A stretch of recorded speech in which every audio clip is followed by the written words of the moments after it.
Badger fans excited about this one. We got one of the best 2025 cornerbacks on the show today. Talk about his recruitment, his game, where things may be headed on Wisconsin, and let's go. You are Locked On Badgers, your daily podcast on the Wisconsin Badgers. Part of the Locked On Podcast Network, your team every day. What is good, Badger fans? Welcome to the show. I'm your host, Ryan Herrings. As always, thank you so much for joining us, helping us build this community. Today's episode is brought to you by Gametime. Download the Gametime app, create an account, use code LOCKEDON, for $20 off your first purchase. Let's just get into it. Again, when we have great guests on, man, we just jump into it. We got Zay Gentry joining the show today. Big-time 2025 cornerback coming out of Texas. 6'1", 6'2", fast, athletic, talented, big-time offer list. One of those schools is Wisconsin. Zay, man, welcome to the show. Yes, sir. Appreciate you. Thank you for having me. No, of course, man. This is a blast to be able to talk to people like you. I want to start here. Let's talk about your game. How would a coach describe your game? I'm an aggressive-minded corner that's not scared to play man, really. I can play any coverage that I'm thrown into. I'm majority come up and make a lot of plays in the screen game, and I have a very nice coverage game too. One of the things I noticed about your game, man, is and not all cornerbacks are like this. You're a physical dude. Yes, sir. Like, you're shedding blockers. You're hitting people. Where does that come from for you? Really is just the more I can, make those plays and get myself out there, the more my name gets out there. Because, I mean, if you come down and lay a hit, the sky's the limit for you, really. Any school's going to want you, really, so. I love that mentality. How'd you end up at corner? Why not receiver or somewhere else? My freshman year, I had made a transfer to McKinney High, and I had this coach, and he was like, "You should try a DB." So I was like, "I'm not sure." I've played offense my whole life, so he threw me in my sophomore year, first year corner, and ever since the proof is in the pudding. I've just been playing it great, and I just liked it ever since, so I've stuck with it. Do you miss playing receiver at all? I'd say a little bit, but corner is where it's at. Not too many people can play corner. Well, and that's where I want to go, man, because and talk about it. It takes a special mindset to play corner because you're on an island. What is that feeling like when you're lined up on the boundary, you're by yourself, it's one-on-one versus a receiver? For those of us who have never played corner, what is that like? It's just like it's you versus him. If you want it, you gonna take it. Like, you got to have that mindset and the confidence to where you just line up and say, the person in front of me is not better than me, and I'm not going to let him catch his ball, really. That's how I think of it. So, what happens for you when he does catch the ball? What's your reaction? Do you dwell on it? Do you just shake it off? My reaction is next play. I have a next play mentality. Shake it off, and we'll see what happens in the next play. What do you think if we ask your teammates, what would they say about Zay? My teammates would say I like to communicate a lot. I like to emphasize the things I'm doing and make sure I have my right assignment and know what I'm doing before the play. So, I'll have a quick game read, and I'll read quick game. Now, boom, if it's a hitch or out, I'm jumping it. Anything else, I'm sitting back and playing catch man. So, really, it's just I'm a smart corner, and I like to play smart. Well, let's talk about this because you're always growing, right? You're always working. You're always getting better. What's the next step for you this offseason? What are you working on right now? The next step for me is really getting bigger because right now I'm sitting at 6'1", a little 170. I want to be able to put on some weight going into my freshman year in college and be ready to be that guy as soon as I step on the campus and not have to, red shirt or wait a year out just to, get on right and become the man automatically when I jump on the field. So what are you doing for that? Are you obviously you're lifting weights, but what does that week look like for you? How much time do you put into your game? The week, really, it just PB&J stations we have at our school, milk stations, really just putting on that weight and maintaining the speed that I can keep. So it's really just working out really on speed, technique, and things of that nature. Talk to me technique. What are you working on technique-wise? Technique-wise, I'm working on a lot of press and a lot of off-man. So I'll work on a pure step and sliding the line and getting the hands on the receiver. And off-man, I'm really just working on standing in front of the receiver. Is there a particular type of receiver that gives you more trouble now? Is it the bigger, more physical guys, or is it the quicker, shiftier guys, if you had to pick one? It's really the bigger physical guys because when the ball's in the air and you have to put your hands on a big physical receiver and bat the ball down, it's really just man, I can't let him have as much space as a smaller receiver because he's going to take advantage of that space and try to take the ball out of the air. So it really is just the bigger physical receivers. Well, and that's where, like, to your point, that strength, man, once you get a little bit bigger, that you're going to take that away. Oh, yeah, for sure. Talk to me a little bit about your goals this upcoming season. My goals this upcoming season, obviously, I wanna take my team to the state championship, and I want to be an all-state DB. I want to lead not state, nation. I want to lead the nation in pass breakups, picks, really anything. Like I want it bad. I ain't gonna lie, I want it bad. Talk to me a little bit, because I can't help. Your room looks awesome. What's in the background? I see a Nebraska up there. I see what's going on in the background. Oh yeah, so this is a lot of schools that have sent me mail and that I have offers from. So it's just like to remember those schools. I just put them all around my wall just to. When I wake up, ball is on my mind. So that's really about what's it. Talk to me about the journey then. Like, so looking in the back of your room now, that's incredible, man. To be where you're at right now. When did you first realize like football could be something I do? So when I was younger, my mom, she just threw me in there and I was like, I want to play basketball. I don't want to tackle nobody, obviously. So it's just like she was just like try it. So I mean, I tried when I was younger and I liked it and I just kept the mindset that I kept and I just kept playing ball, really. That's really just Was it? Did you realize when you first started, or when did you first realize that I could be not just play football, but I could play football the next level? When did it get that serious for you? it really came my sophomore year when we played South Lake Carroll round 3 and I had got thrown on an OU commit and I was just like, okay. So he calls man. It's like their first drive of the game. He calls man on a crucial third down, and I'm impressed, man, obviously. So I slide the line, get hands, and they throw the fade ball, and I just break it up. And we're sitting in, I think it was the old Ranger Stadium, I think. And I'm just looking up, and I'm like, I really made that play. So it's just like, man, that's so crazy to me. So it's just like, I could really go somewhere with this. So I just kept sticking with it. That's phenomenal, man. And I know you mentioned 6'1", about 170 pounds. You're also a track guy. What are you running right now? Like, because the film, you're fast, man. What's your speed now? What are you trying to get to? Right now in the 110 hurdles, I run a 14.09. So I'm really trying to break that 14 and touch the 13s. And I'm really going to area this Friday for the hurdles. So it should be good. That's phenomenal, man. We're going to take a quick break with Zay Gentry. We're going to come back and just kind of talk about the recruiting journey, what it's like to be a recruiting corner in Texas, who are the top schools he's talking to. We're going to do that next on Locked On Badgers with Zay Gentry. But first, a quick break for our friends of the show over at FanDuel. FanDuel remains the number one source for all your sports betting needs. It's where we go in the Locked On Network. Baseball is starting up. Obviously, basketball and NBA playoffs are going to start up pretty soon. If you want to get in on the Bucks or whoever you're in on, FanDuel is the best place to do it. Fast, easy, simple to use. Futures, teasers, spreads, parlays. It's all over there on FanDuel. That's FanDuel.com/lockedon. FanDuel.com/lockedon. Again, it is the easiest, fastest place to do any of your sports betting, the official sportsbook of the Locked On Network. It's where I go. It's where my friends go because it's fast. It's easy. The payouts are incredibly simple. FanDuel.com/lockedon. Get started today. Please do it responsibly, but get started today. All right, let's get Zay back on. And again, man, I really appreciate the time. I do want to give you a second. I put your Twitter account down there, Gentry_Zay. Anywhere else people can kind of follow along and cheer along with the journey? Yes, sir. Appreciate it.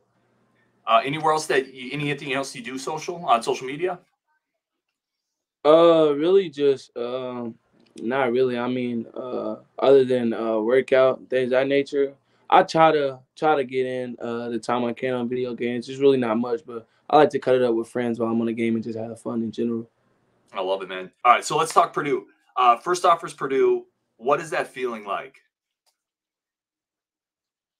It felt great because they had came to my school and watched my tape, and he had really liked me. So he just walks up to me, and me sophomore year, I'm just working out because we're in the off season at this point after the playoffs. So he just walks up to me and he talks to me, and he's just like, "We want to offer you a scholarship." So at first, my mind is just thinking like, "Man, like I would never expect this to happen," because I mean, I'm not really from a big town. I'm from Denison, Texas, but I moved to McKinney. So it's really big town dreams, really. So as soon as it happened, I called my mom, and I'm just like on the verge of like, I wouldn't say tearing, but I'm on the verge of joy because it's like, Mom, I'm getting somewhere I want to be in life. So it was just great. It felt amazing. That's incredible, man. How'd your mom take it? My mom took it as she was just like, wow, because she broke down because she was like, I mean, my brother plays Division I football, but it's not Power Five. And when that Power Five offer, she when it hit, she was like Purdue, and I was like, yeah, mom, it's Power Five ball, and it was just like, man, it's just crazy. What position does your brother play? My brother plays safety at Eastern Illinois University. Who's faster? Oh, me for sure. Me, I'm the faster. That's awesome. So Purdue happens, and then I'm sure other offers start coming in. Talk to me, because I'm always fascinated by this, because I had a pretty what's the right word? Not very successful high school athletic career, so I don't know what this is like. Like, what is it? How do you maintain your ego? How do you not let all these offers and all these fan bases and Twitter? How do you not let that get to your head as a high school kid? Really, you keep working, because as soon as you get an offer can be going just like that. So it's just like, if you maintain like your grades and your technique, and you just keep thinking bigger picture, and don't let the little offers and things get to you, because they're not permanent, because eventually you have to go to one school. So it's just like thinking about all those things that happen, you got to stay locked in the main thing, keep the main thing, really. And what is the main thing? I love that. The main thing, keep the main thing. What is that for you? The main thing is to keep developing and get to the next level. I love that. How do you deal with fan bases? Like on Twitter, do you interact with them, or do you just kind of not deal with that? Oh yeah, I interact with them well. It's just majority is just when someone hits me up and tries to talk to me about something, I'm open about it and I like to talk about it. So really just great. That's awesome. And then how do you go to narrow down your lists, right? Like, so you have a ton of offers. Do you at some point you got to narrow that down? How do you narrow that down? I narrow it down by the communication, really, because if you can communicate with me, it just makes me have a better input about your school, and really just your life after ball program, because it's got to end eventually. So it's just like when I key those things, it really just helps me trim down my list of the schools that I want to go to. Well, and let's kind of talk about that a little bit. Obviously, this is a Wisconsin show. Wisconsin is a school that's offered you. What has the communication with Wisconsin been like? The communication with Wisconsin is really great. I mean, it's one of the high schools on my list that communicates well. It's just getting in and talking to daily, like Coach Haynes and Coach Lambert. It's just cutting it up with them. There's never a dual moment, really. So talking to them on a day in and day out basis really just helps me just talk about the school and the things I have and the things I like about them. Well, and does the cornerback history of like what Coach Fickle and Coach Tressel did at Cincinnati with Sauce Gardner, is that something that you guys talk about? Is that something that's interesting? Oh yeah, we talk about it all the time, because Coach Fickle, he's a defensive-minded guy. So if you go to a program like that, he's all about defense. So you're gonna want to go to a program. And you mentioned Wisconsin's high on the list. If you don't mind, like, who are some of the other schools that you are high on your list that you're interested in, as much as you want to share or as little as you want to share?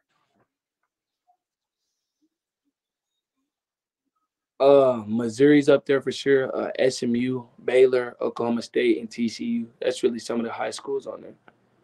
That's a great list, man. What's for those of you again who haven't gone through the process, what's the worst part of the recruiting process for you? The worst part of the recruiting process is really just the overthinking, because the more you think about it and the more you pray on it and you talk to God about a school that you want to go to, you really have a ceiling, and it's just the things that you like about the school, you don't like about the school. You really just got to pray on it. And when you pray on it, God helps you get a better understanding of it. Does it take a lot of time out of your day? Like on a daily basis, how much are you talking to coaches, recruiters, that kind of stuff? I'd say on a day-to-day basis via text or call, I'm talking to college coaches most of the day. I'd say a little bit under half the day. Is there any, and again, not would certainly not ask for any names of schools or coaches, but is there any college that did something that turned you off, or any coach you're like, I don't really like that vibe? Have you had that type of experience in the process? I would say a little bit, but not really. It's just a school that I went to that I was high on. I took a visit, and I just didn't feel like a priority, so I really didn't like it after. That's really about it. Gotcha. And one of the things that we talked about this before the show a little bit in the recruiting process, do you pay attention to star rankings, to where you're ranked when the ranking goes up and down? Is that white noise, or do you look at that? I don't pay it no mind because eventually you got to step on the field and prove why you have the stars that you have. So I really just pay it no mind. Today's episode is also brought to you by our great friends over at Gametime. Listen, a lot of things in life are hard. Parcheesi, chess, making it through English literature for me as a high school student. Buying tickets should not be one of those things that is difficult and painful. Buying tickets to your favorite event should be easy. It should be fast. It should be simple. It should be cheap. That's where Gametime comes in. Gametime has the best deals. A lot of times, the closer you get to the event, the cheaper the prices get with flash deals. You don't have to plan months in advance, and they have tickets to everything, anything you want to do, entertainment, sports, theater, concerts. It's all there on Gametime, and you get the best prices, pictures of the seats before you buy the tickets. It is the ultimate place to buy your tickets for all your entertainment needs. Right now, go to Gametime, download the account, or download the app, create an account, use code LOCKEDON for $20 off. That's code LOCKEDON for $20 off. Gametime, the ultimate place, the best place, the cheapest place, the most efficient place to buy all of your tickets. That's code LOCKEDON for $20 off at Gametime. Last question on the recruiting process. Do you have a timetable? Like, when are you looking to make a decision here? I'm really looking to make a decision after one of my official visits if I really like the school and just commit right on the spot. Very cool. All right. You ready for some lightning questions, rapid fire? Wrap this up? Yes, sir. Let's do it. Do you play video games at all? Oh, yes. Okay. Do you play like Madden, anything like that? Yes, sir. Love this already. So you're going to be in an NCAA game, right? They're making a new esports game. You're going to be in it, which I think is incredible. Yes, sir. First question, are you just going to play as yourself? Nah, I'm going to try some of the college guys out first, and then I'm probably going to get to myself later. Okay. You ready? I'm going to ask you for what your EA Sports ranking should be in a couple categories. You ready? Yes, sir. Let's go speed. Speed, give me an 87. Okay. Let's go tackling. Tackling, give me 91. I think it's a good one. Hands. Hands, 93. Give me 93 hands. Yep. Agility. Agility, I'd say smooth 90, 91. I love it, man. That sounds like an all Big Ten corner. Yes, sir. All right. Last one here. And this is more of a question about who you are. How are you as a leader? Like, what's your leadership style? As a leader, I'm very vocal. I like to talk to my teammates and know their assignments and just make sure they know what they're doing on and off the field, really. So I'm keeping up with my teammates, asking them how their day's going, how their family is, and really just keeping in touch with my teammates. And if they're on the same page as me, I mean, the sky's the limits for the team, really. All right. Ready for rapid fire? Yes, sir. All right. Worst game you've ever played? Worst game I ever played, I'd say it was a Braswell game. Last year, my sophomore year. I played a Braswell game. I really didn't like the output. It had me going up against a nice receiver and really just for a game, but eventually it came back up. Comfort food. Sir? Comfort food. Food you go to when you just need to eat something to feel good. Ooh, I like cheeseburgers. I love it. Cheeseburgers for sure. Athlete that you look up to, or maybe somebody you model your game after. Marlon Humphrey or Xavier Howard, a really aggressive-minded corner. Who's a role model in your life? A role model in my life would definitely be my mom, and she was a single mom, and she really, as a single mom with 4 kids, it's not hard. I mean, it's not easy. It's a struggle, really. So her just keeping up with things she needed to keep up with and eventually getting me to the next process, that really just put it out there, and I'm really thankful for my mom. That's awesome. Hidden talent. Hidden talent. I can dance. I love it. Hype song. What's your walk-up song? My walk-up song, I'm really I'd say I wouldn't say R&B. I like a rap guy. Like, I listen to a lot of rap, so really be a rap song, really. Okay. And last question here. Any message to fans out there from whatever program you're going to end up going to about your game, about who you are, about what you're going to bring to the field? What I'm bringing to the field, I'm bringing a lot of confidence. I mean, no matter if I'm not the man, I am the man. Stepping in as a true freshman, you got to have confidence and believe in the ability why you were chosen to go to that school. So when I make a decision to eventually go to a school, I'm going to be that guy. So just put it straight like that. I love it, man. You sound like a cornerback. Like that's the swagger corners have. Yes, sir. All right, he is Zay Gentry. Go check out what he's doing at Gentry_Zay on Twitter. Zay, man, you're great at this. I really appreciate you jumping on the show, and I look forward to seeing kind of where you end up. Yes, sir. Thank you for having me. Of course, man. For everybody listening on Wisconsin, and we'll talk later.